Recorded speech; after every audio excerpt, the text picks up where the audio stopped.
Let's get this party started. Hey guys, real quick, I was looking online to see if there was any videos about reversing your XLR, I guess it would be polarities, or the way that they're structured inside of your patch bay on the Hosa PDR 369. I couldn't find anything, so I figured I'd go ahead and share how I did it.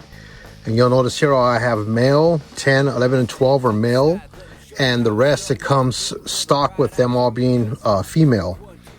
And the reason this would be important to reverse them, to have another option on the front and the back panels, would be in case you're trying to run microphone preamps or microphone compressors or limiters, whatever it may be, that you just don't have one way to go and you run into some type of issues.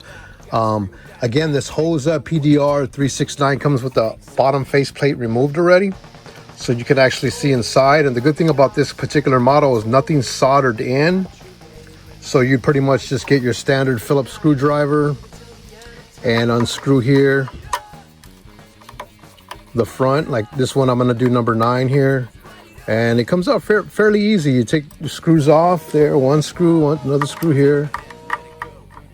And again, the reason why you'd want to reverse these, so you'd have an option to have male inputs on the front in case you want to run jumpers to do preamps. See, it came right out there. See, now then you do the other one. There's 2 screws on each one, and the screws come off fairly easy. I was going to use a drill electric screwdriver, but they come out fairly easy. They're pretty small heads, so don't lose the screws, obviously, because you're going to need these for the pressure that you do resort when you're pushing in on these. And each one's got to be done. There's 12 of them if you want to do some of them or all of them. And you'll see here it comes right out. There's nothing soldered in. So I want to make the front here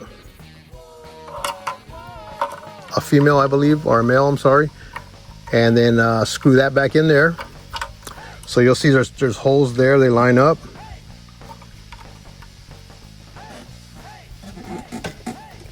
And you just take your screws, and you got to do them all. It's a little tedious, and you just screw them back in the same way they come out.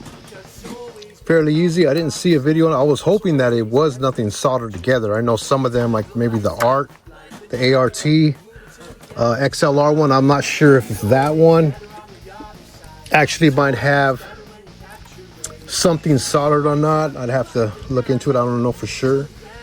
But there you go. Got the front one done there.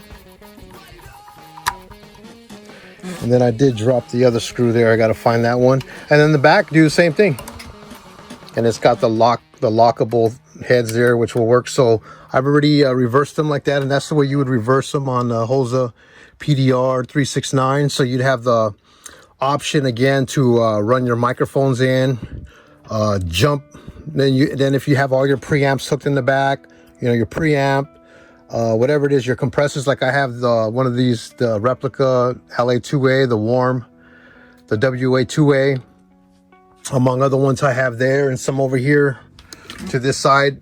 So if you do use preamps and outboard gear, and you're only using something like what I'm using right now, the Apollo X4, it only has 4 XLRs, unless you run, like I've got a Behringer over there. I think it's an ADAT 8 in, 8 out, or 8 in. I forget what it is, and I really don't use that Behringer. One of my other questions would be, do you think running, maybe you guys can help me in the comments, running your expensive microphones and preamps through these thin wires, will that affect the sound? Would I lose my signal? Because me, I want to be more pure with it and just run my microphone cable from my mic booth straight into my Apollo X4, and not go through anything else. I know they do have, like they have the splitter boxes, the direct boxes, so you can run one signal straight in and another one perhaps through all this stuff. But I was wondering about that in the comments. Do you guys have any issues running?